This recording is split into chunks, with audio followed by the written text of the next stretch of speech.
sometimes things are slower. And Aiden, like I'm trying to do the Zoom to YouTube.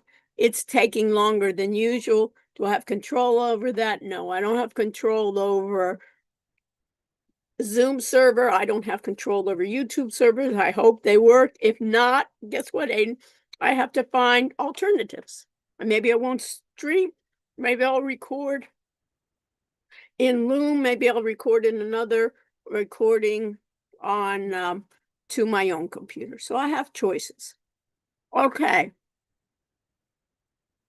So I have everyone here. Let me just tell you, I'm going to emphasize this, that it's recorded now. And most of you have abided by it. Why do I want to show the camera work? Why would you want, when you have a Zoom session, and even I'm hosting it, right? But later on, Aiden, right? You could be hosting a Zoom. And what's your major, Aiden? Remind me. I'm finance, accounting, and econ.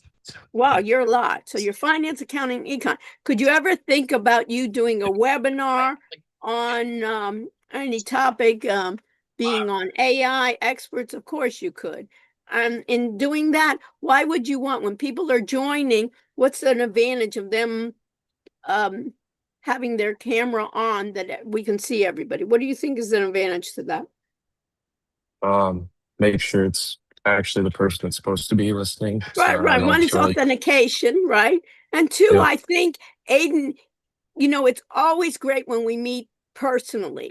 But if we don't meet personally, I think, don't you think it's good that you see my face? I see your face. Don't you feel there's a little bit more connection than if I just see a black screen?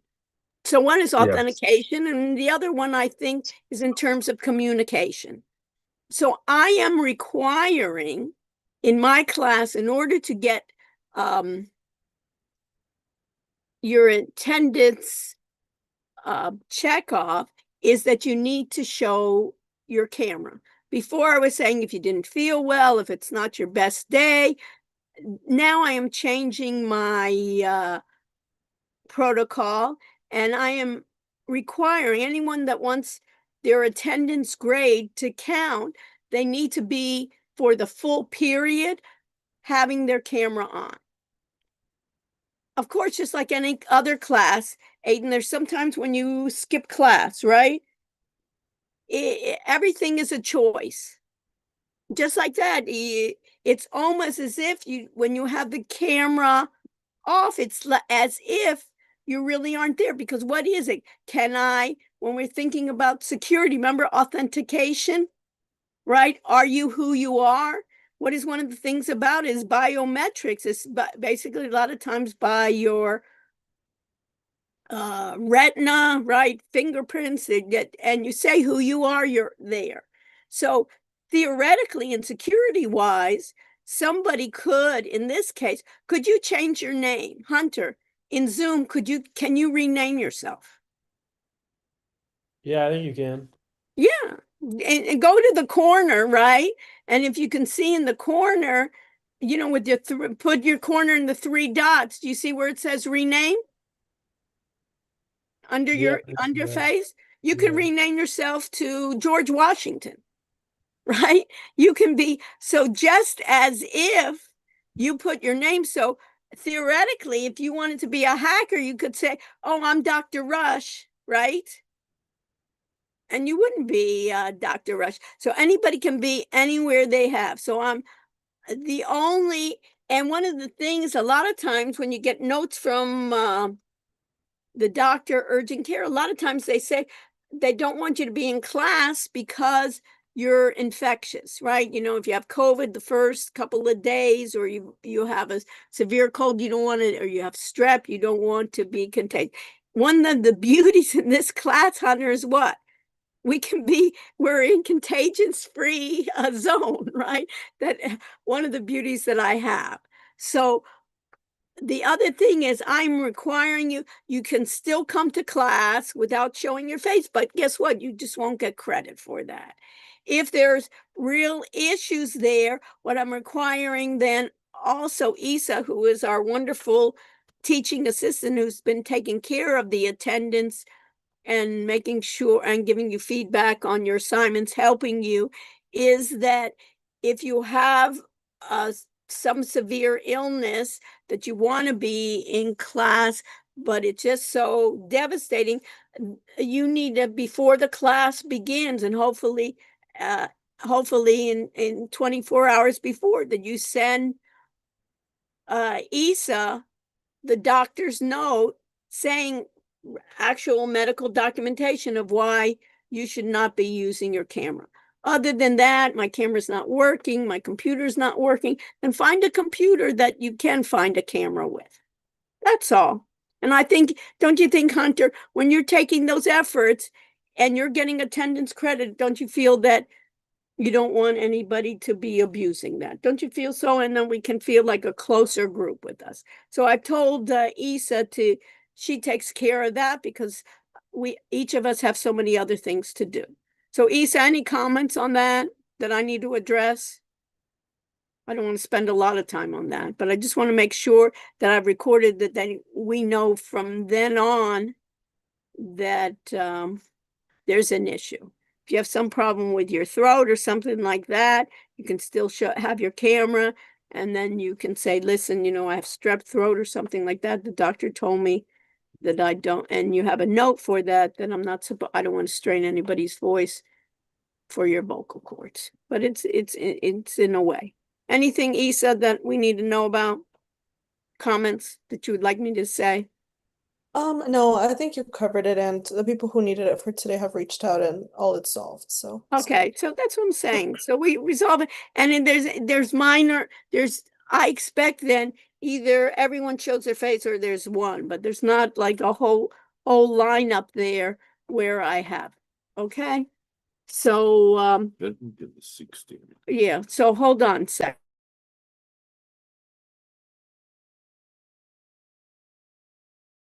I need to give somebody here. We need authentication. I need somebody that needs, let's see what we got here.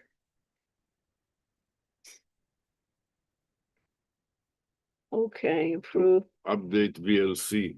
Okay, I need to do that. Hold on. Sign in, notification, approve, and request. It's not, can you do it again? Because I don't see it. I should get the I know I got it, but I'm not getting it. Can you do it again?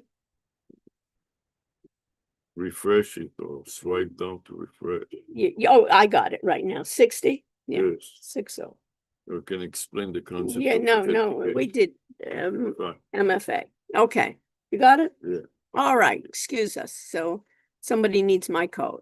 All right, and we need to identify the person that needs a code. Because what is that called? Somebody asking me for the code for authenticator on my phone. If I don't know that person, then they're trying to be friendly. What is that called? Who can raise your hand if you know what that's called in security terms? Somebody reached out to me, right? Jessica, somebody reached out to me and they're asking me that in my code, in my authenticator, there's a code and I should give them the code. What is that called if I really don't know that that person is trying to trick me? Yes, Roxy. Instead of the J, it's the R. Isn't it social engineering? Exactly. Social engineering. Perfect. So now everybody saw the example. Somebody came up to my desk right now on the side and say, oh, can you just do me a favor, Dr. Rush? See what that number is I sent you on your phone. And guess what? You know, Roxy, right? I'm just so friendly, right? And I want to please, right? And I said, oh, yeah. Do I know this person? No. Right. And but they look nice. Right. So that's what they try to do. And we want always kind of to help. And that's what it's called, social engineering. You'll need to know that for example, but that's one of the techniques that people use. I want to, oh, my phone's not working. Oh, Roxy, can I just borrow yours? And you don't even know what they take your phone and then they put some hacker software on your phone and you're just being friendly. Oh, they need to call their mother. They need to whatever. And you give your phone. You shouldn't be giving your phone to anyone that you don't know intimately what they're going to do with your phone. Because in a minute they basically can put software on your program and track you and basically do harm not only to you, but to others on the network.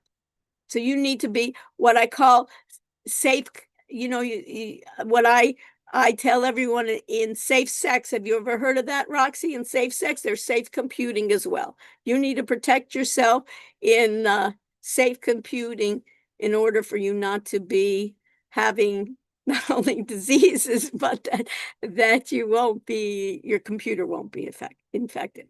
Okay, we got that part. Probably more than you wanted to know, huh, Roxy? That you did, but you did a great job. Okay, so we got social engineering. So let's do this. Let me share my screen.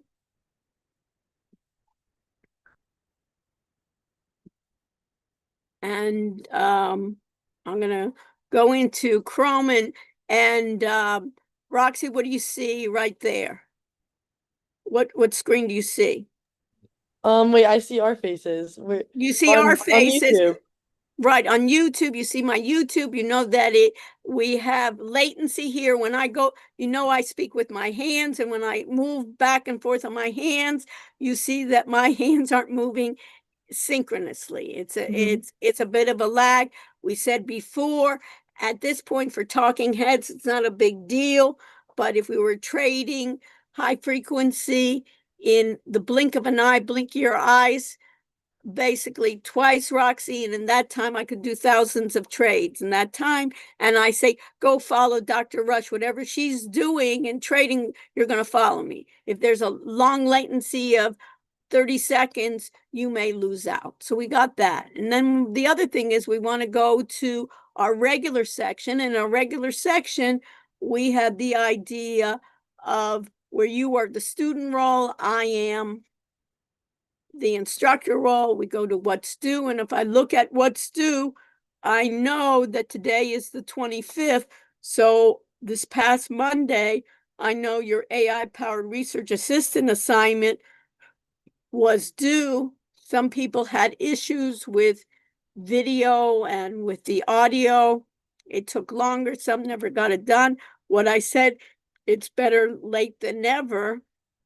I would, Aiden, for your example, since you put it, if it does work, you would date and time it and put it where your others don't get rid of what you've done before, but say these were the issues and then upload it at that time. So you had this part of it. And on Monday, March 2nd, was your group assignment to be done. And then you see, where do I find my group assignment? Is in the powered assignment. For group assignment, everybody needs to be with their group, just like your screen recording assignment. If I look in the audit assignment instructions, I see that I have this assignment 5, and I had gone through it before. I see the reflection, and what's the biggest thing in terms of the reflection is that it's a collaborative way. Your goal here, and let me emphasize here, Roxy, is you need to basically learn how to communicate with your team. With all this AI coming about, very few people will just work by themselves. You're always going to be working with collaboration. So you'll be working with your team and you'll be sharing your insights, Roxy, with others in your group. What were your impressions of Notebook LM? Had you ever used it before, Roxy? No, I never used it. I thought it was cool, like kind of What did the you way like about it? Which parts did you like? I feel like the study guide or the map, because it like broke Okay. everything down. I wouldn't really listen to like the video or the audio though. Okay, so that's the beauty, but other people would. Hmm. You understand? So everybody has their own learning style. And the advantage is if you, in the future, if you wouldn't use the video and audio, do you have to do all of them? No. For our sense, you want to be able to do all of them because you want to be in a teaching mode to teach others. Some people want to do the audio video. Some people want to do a podcast. Guess what? If it were your company, Roxy, and you had a website and you had materials on your company, you could create then a podcast just of your company. And it would be bragging about you. And it would take you a lot less, and then you could join with it. So in this case, what I want you to do is one person will be in charge of getting the Zoom, of course. One person will be in charge. The same person starting the Zoom will also have a YouTube account where they'll stream live, just like we did before. And isn't that great? You want to do the AI companion summary turned on.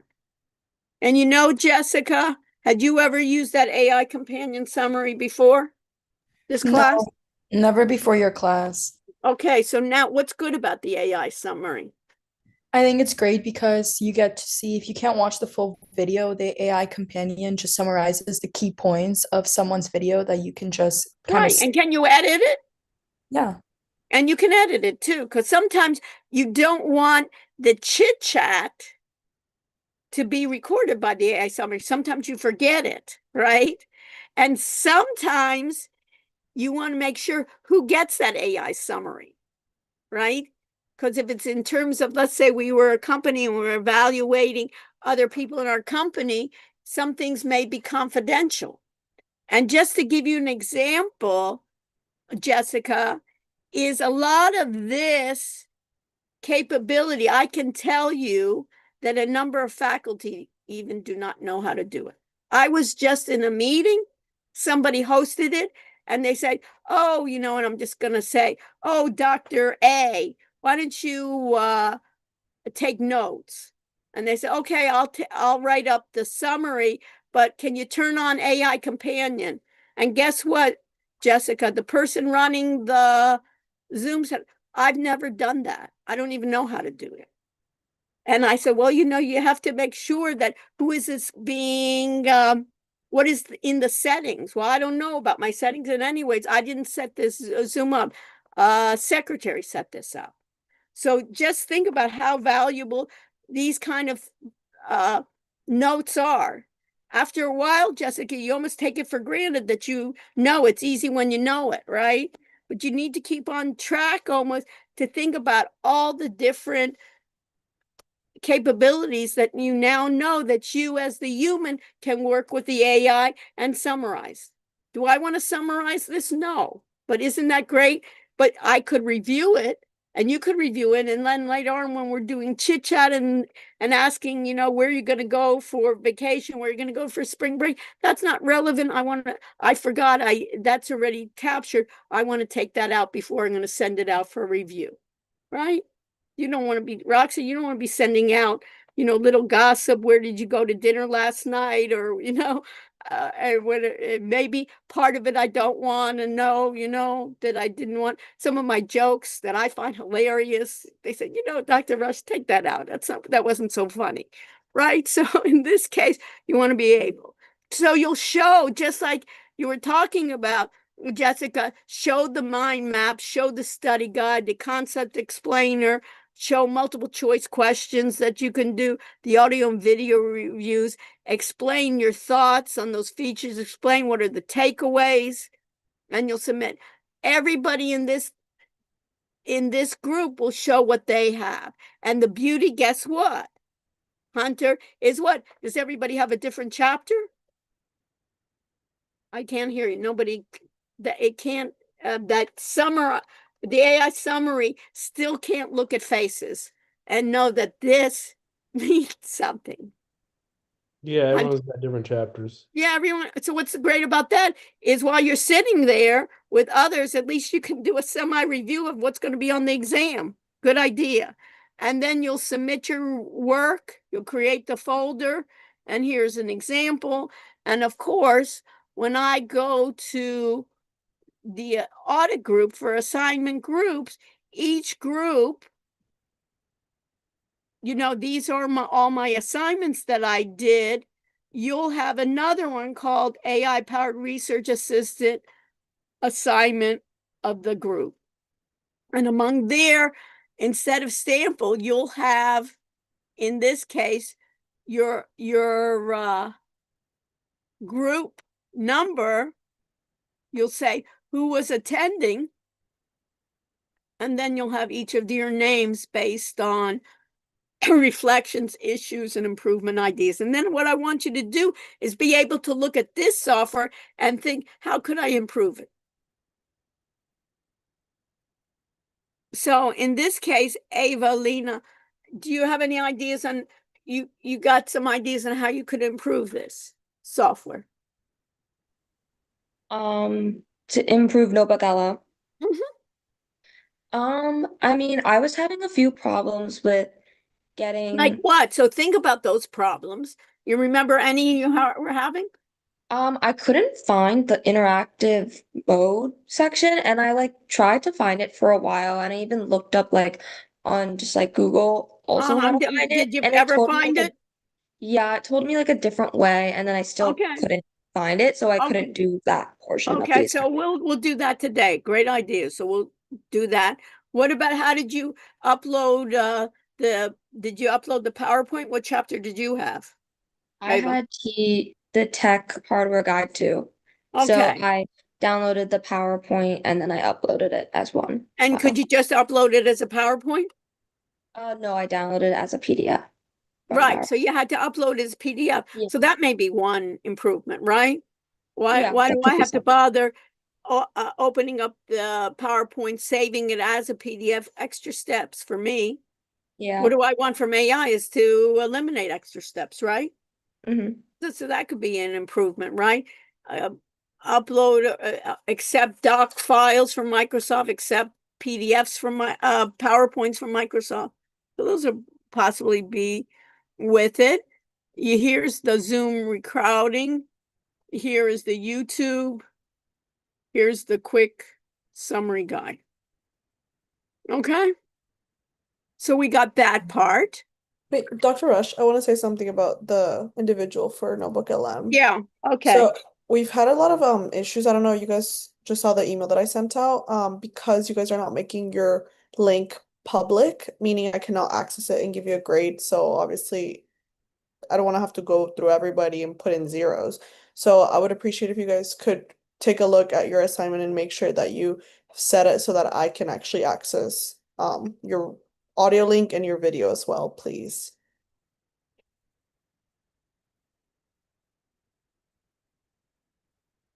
You're on mute, Dr. Rush.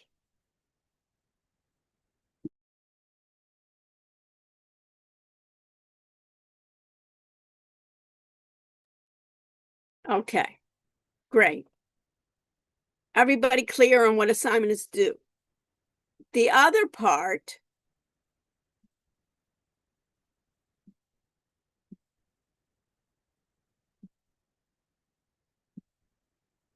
is, if I go back to my regular section in what's due, is I have a review for exam 1. I have it right here. And I also have it under PowerPoints and documents under exam. So under PowerPoints and documents, I have it right here.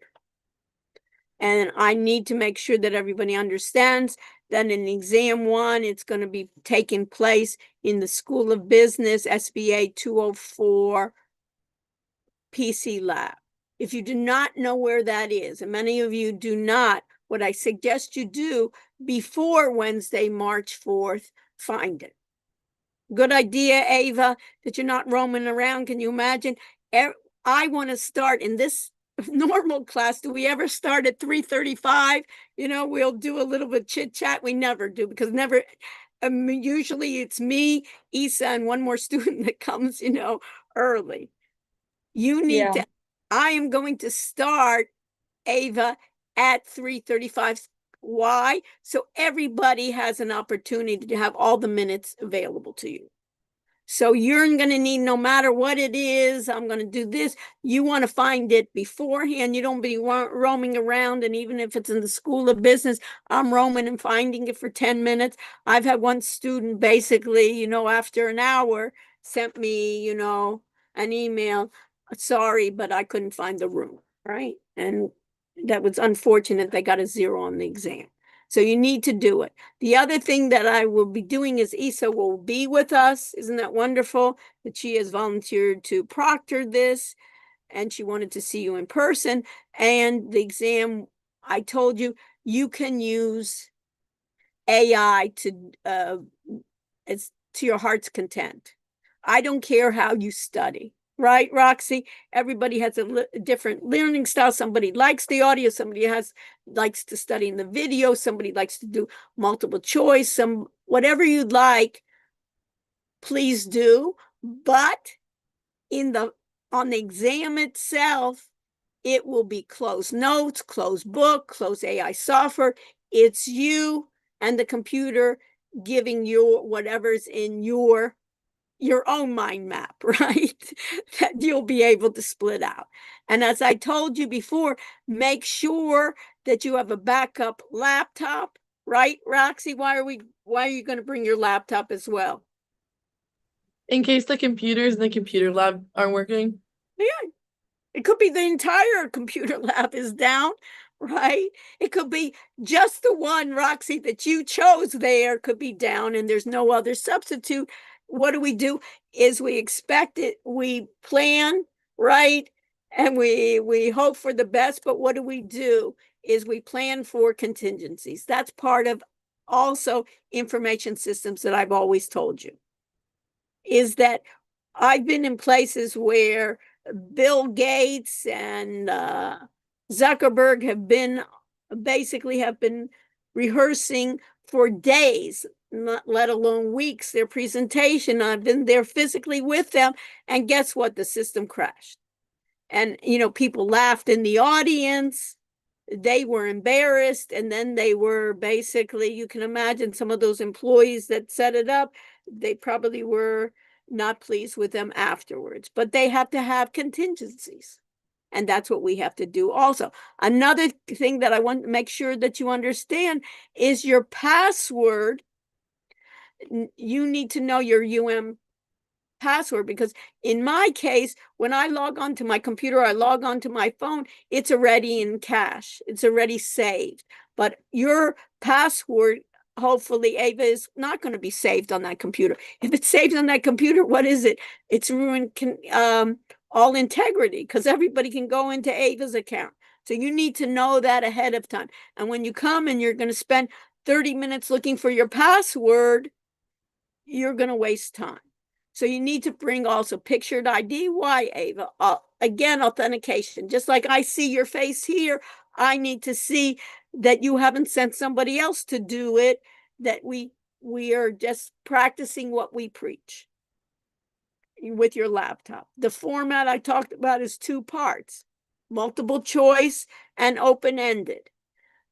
2 separate tests. And those 2 separate tests, you can decide, Ava, what?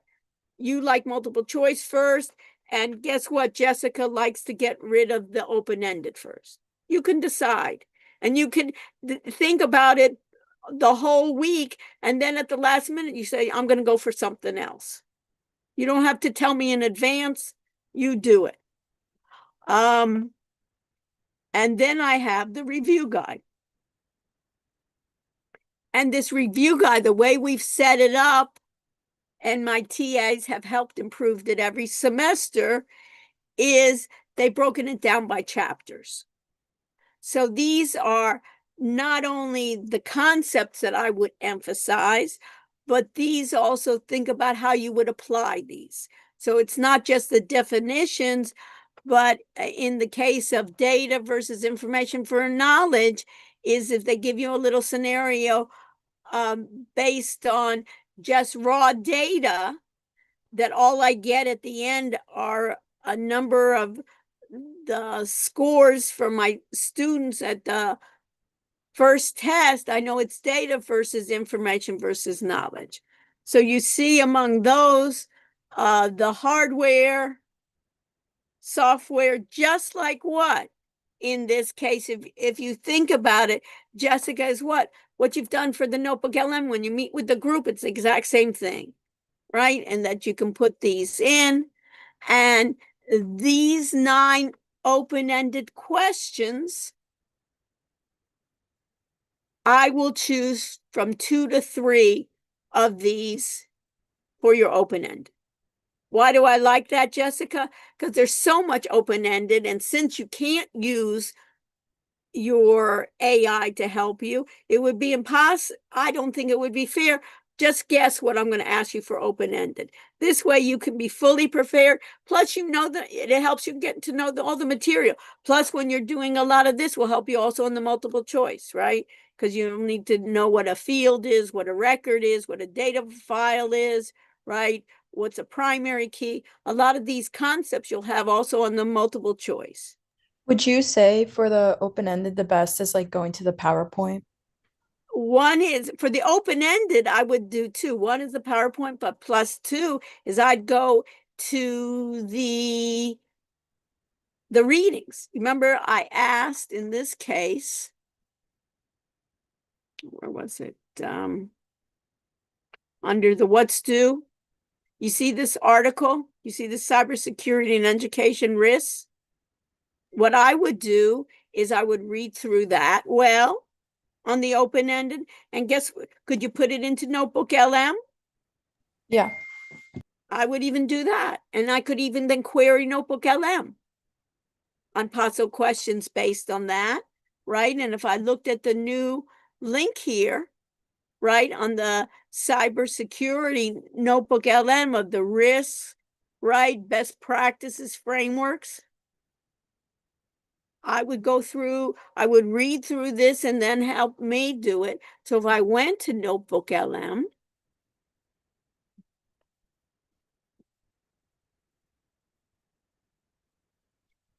this is just an example. These are just what I have. So I have 3 sources right here, right? One of these sources, right? If I said add source, I can get a link right from a website. I put in the link right here. And then when I would go through it, rather than having all 3, what I would do just as I would uncheck this and basically start having that cybersecurity, just that. And then I would then do an audio, if on audio view video, do flashcards, right? I would do the slideshow. I would do, in this case, my cyber defense.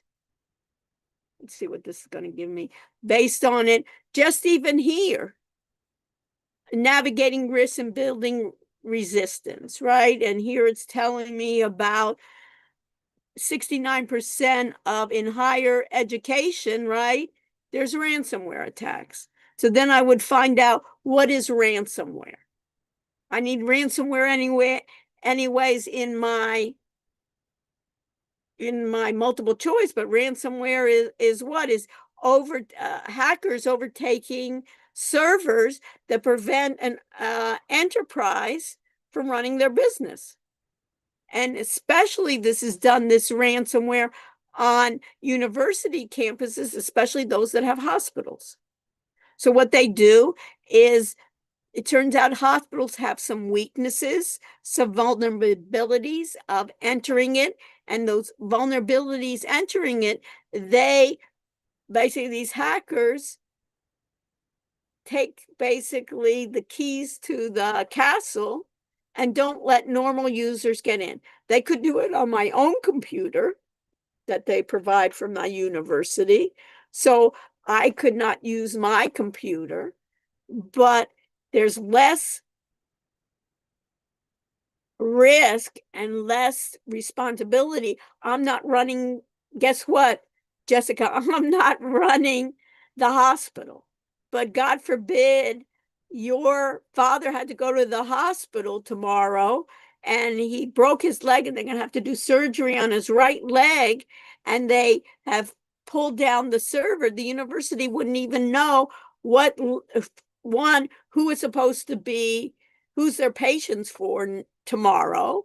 Plus, they wouldn't even know your father, what leg was even broken, right? And where are the x-rays attached to those? And where's the MRI attached to those? And I couldn't even start surgery. So what do? Is just like ransom when they kidnap somebody.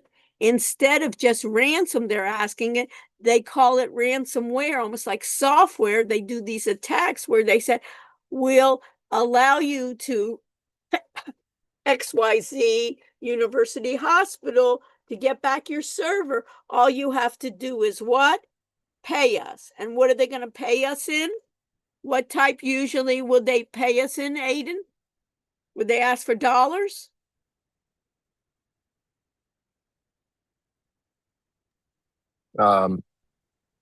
Yes. You think so? What do you think? Have you ever think what is harder to trace? They're not going to ask, go ahead and we'll $100,000, put it under the palm tree in the front of Stanford Drive, and we'll pick Would it they up. ask for crypto? Crypto. What kind of crypto do they usually ask for? Like Bitcoin? Bitcoin. And guess what? Universities transfer their risk by getting insurance, and the insurance, guess what? Nobody's going to tell me, but I bet that the insurance company or the university has a Bitcoin account. Why? Just because of this. Because if they're asking, let's say, $500,000, how much do you think they're going to even make tomorrow, or if this is down for a week, in terms of lost revenue? And are you going to be feeling comfortable, Catherine, to send your father again to this university that you're not even sure that they're going to be up and running? No, it's bad for the reputation. It's bad for losing customers. And it could be life and death. Maybe your father could go, limp around for another couple of days. But if it was, God forbid, a heart attack or something, they can't take those chances. So you see, even in this case, you can see that this institution is targeted then by phishing, right? We need to know what phishing is. And that's going to be one of the things, is basically sending emails that you think is somebody else, right? And it's almost like fishing, like you're fishing for fish in the water, but they're using pH, right? And look how many, it's amazing. I said one day, Catherine, this one from the article is 12.6 days is the average downtime. Can you imagine how much I lose? The data breach, right? Disclosures, right? And then what I need to do, which is important, is what they call frameworks. Every university and every enterprise, when they decide what type of security they're going to set, they need some guidelines. I don't know how to set this up for a university. There are certain guidelines based on what type of enterprise I am. One is called NIST, which is the National Institute of Standards. And there are a number of them listed in the article. And one's called FERPA, which is for universities, saying it's family plan, that basically say, if you have student records, you have to keep them private. Catherine, you don't want the university, any schmo, to be able to see your GPA. You don't want them to be able to see your financial aid. You don't want them to be seeing all your other personal information. The university is required to keep it safe. It's done by certain standardized frameworks. And this article is so great in the way that we have multi-factor authorization, just like we have here, in order for strategic defense and frameworks. So you could look at, let me just move this a second. You could then look at this, and just like you did before, is you could share it, or I could close this, and I could do then even flashcards.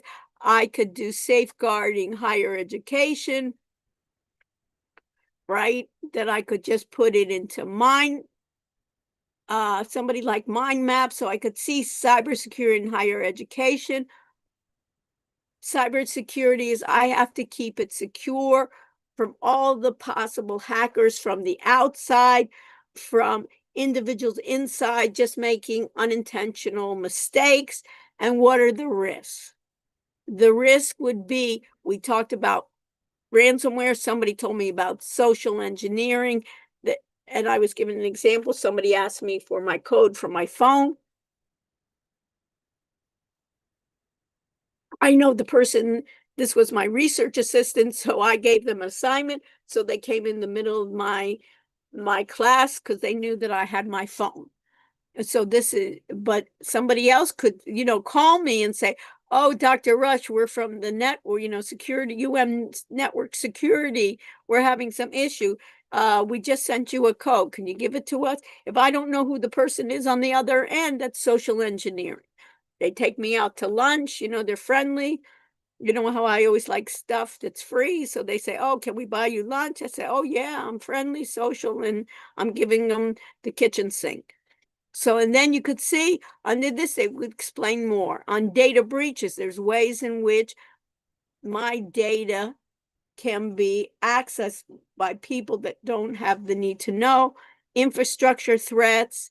And then I want to know, hey, what are the best practices that people use in higher education to keep the university safe? So they basically assess what are their risks to my PowerPoint. They assess how valuable are your PowerPoints versus how valuable is my patient data. I'm going to audit it. Those of you who are in accounting, they basically have a team that go in and see where are the vulnerabilities. You should basically train everybody at the university about these cyber threats, how to keep them safe. Do they do this? Not very well, I think. How many of you have been trained? I haven't been trained. The only reason I know this is because this is my expertise, right? But most people don't. MFA is that multi-factor authentication, the zero trust. Think about zero trust is I don't trust anyone, right? Basically, and I want to verify. They have to monitor it all. And a lot of times there's updates, and they call those updates patching.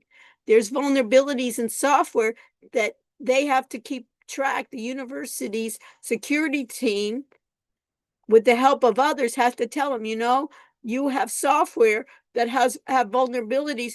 You have to install this new update. Maybe they didn't.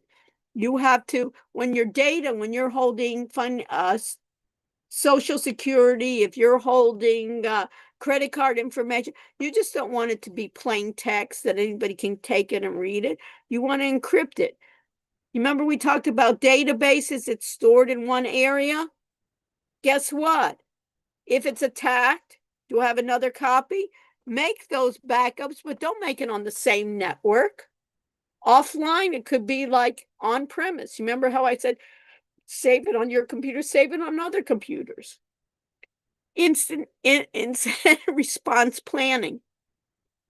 If there is an incident, if we do get attacked, my goodness, what are we supposed to do? If we haven't planned it, nobody knows what to do. And then you can see here, what are the challenges? And here are some of the challenges that you have.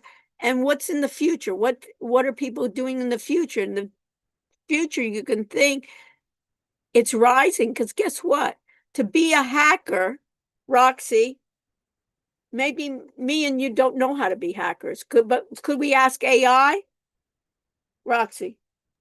Probably. Right. And if we ask it the right way, and there's probably software out there, not for the general public, but for what we call kind of the dark web, that could tell us, hey, let's try to get ChatGPT to get into the network, and from there find the credentials of the president, or find the of the CFO.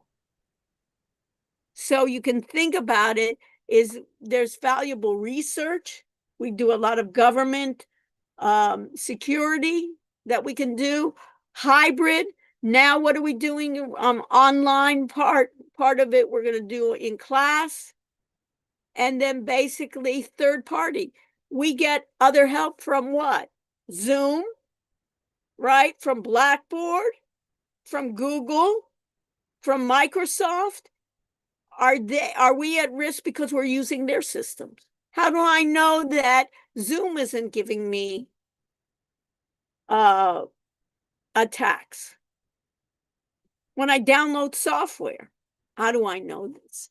So this is important. So if I were going back to your question here of these questions, is this partly can be done, but partly I would use your software to find it, and also even like those articles that I give you, especially that security article. And I would read through these, and I would even feed these into Notebook LM or ChatGPT and others to help you. Why not? A lot of some of these you can think about come from the book, right? You could use the Notebook LM, right, from chapter 5 to tell you about data. Here it's about the cybersecurity frameworks that I talked about, and at least 2 specific frameworks. So if I went back to the article, right, and I went to see, here's best practice, here is the key cybersecurity frameworks. This is called then the NIST cybersecurity framework that is widely used for guiding cybersecurity strategy. And what is this important? You'll see this in your book too. So it's some of this is in your book. This is more targeted. And these are the 5 areas you need on NIST framework. What is a framework? It's like a blueprint. What is a blueprint that I think about? What does this mean? I want to identify the threat. I want to protect my student data. So my threat may be that people are trying to get credit card information of my students. I have to protect the data, so I don't make it in plain text. I make it encrypted. And then if somebody is going in and trying to steal that data, I have to detect the break-in. In the middle of the night, or you're gone from your house, think about it. Somebody has broken into your room, you have to detect, and they may have gone in and you may have left the door open. You don't even know if somebody came in and they stole something. It could be months before, oh, where is that purse I had? Or I stored that money in my drawer and I never responded. You have to detect it. And then if you've detected it, how are you going to respond to that threat? Are you going to shut down certain parts? And how are you, and now I'm down. I can't use my computer. How am I going to recover? So this is one.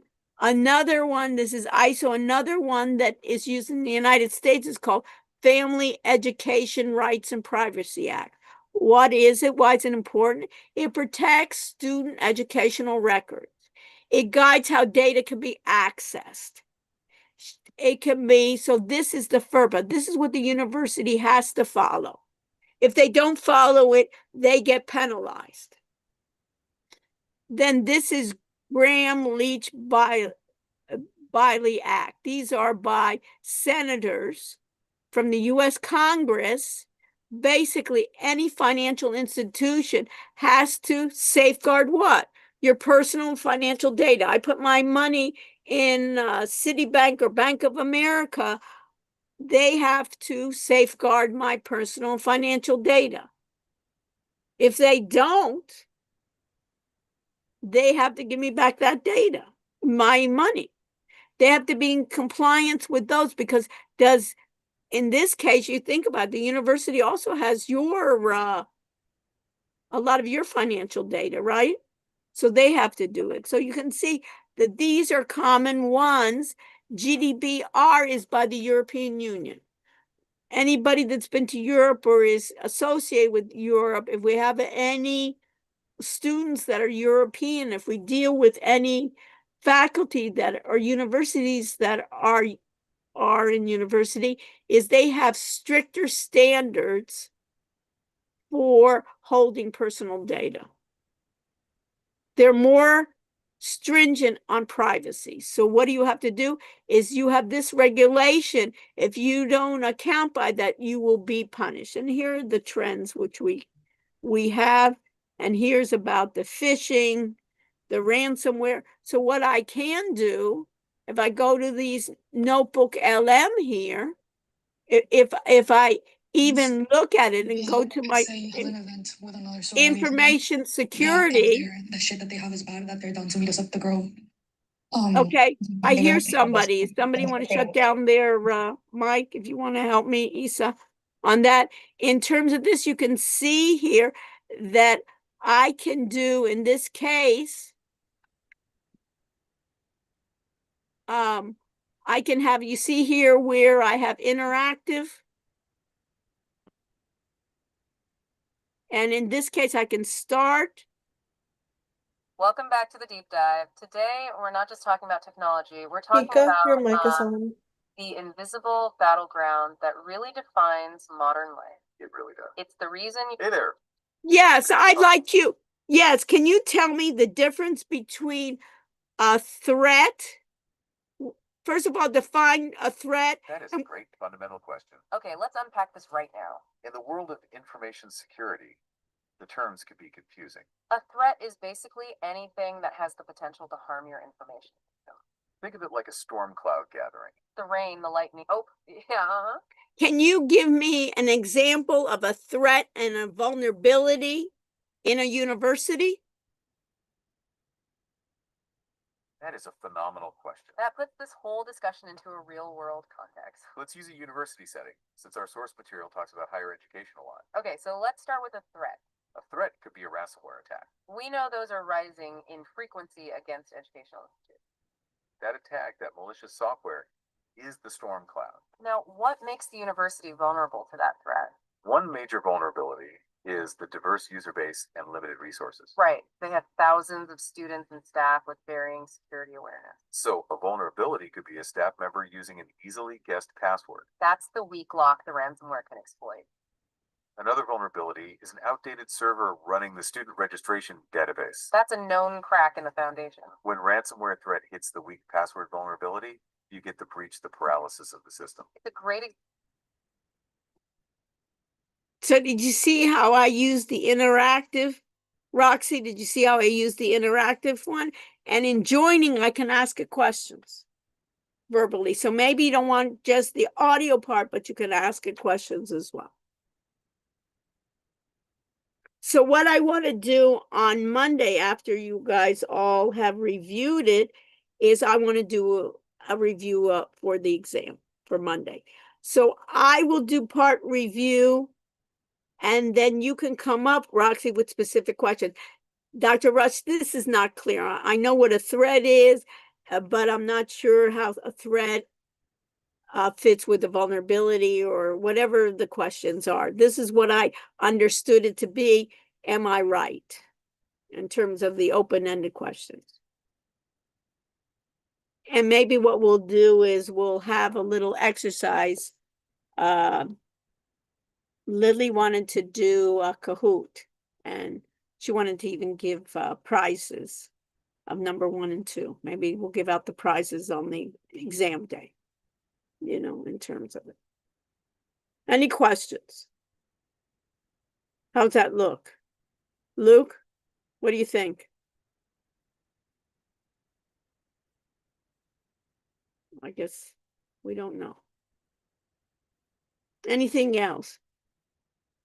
I think the test. Anything else, Isa, that I need to go make sure? Do you want to, before you take attendance? No, just if you guys have questions about like punctual questions, next week we review, please bring them to class so we can address them before the exam.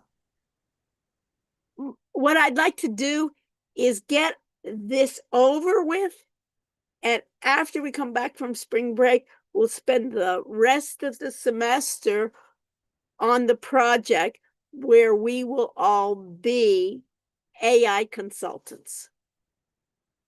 And we'll pick a theme, maybe for wealth manager, maybe for marketing, we'll give that out, maybe that you can think about it beforehand, and we'll work on that, and we'll do less chapters the second part of the exam, for the second exam, and we'll focus more on the project, because as I always say, I want you to be able to take the project everywhere with you. Right? And the exam, you take it and we have that grade, the projects will count more than an exam, and it will be more, in my opinion, something that you can take with you and show off. What can you do for me? Right, Jessica? And you can show them, let me show you what I can do, how I can teach you about how the human is in the center, and you can use AI to work with it. Because more and more, even interviews, you know what they're doing? They're checking to see how well you can use AI. Where the typical interview, you had to talk about yourself. Now they're going to say, actually go ahead and use AI, and seeing how you prompt, seeing how you get solutions. And then it'll be like a breeze. Jessica, you say, oh, I can, I feel comfortable. What else? So stay with me if you have questions. Otherwise, Issa will do the attendance. And Jessica and Roxy, thanks for helping out, giving feedback to everybody. You should put it in the chat. And I'm going to stop all my recordings. So when anyone asks me my questions, right,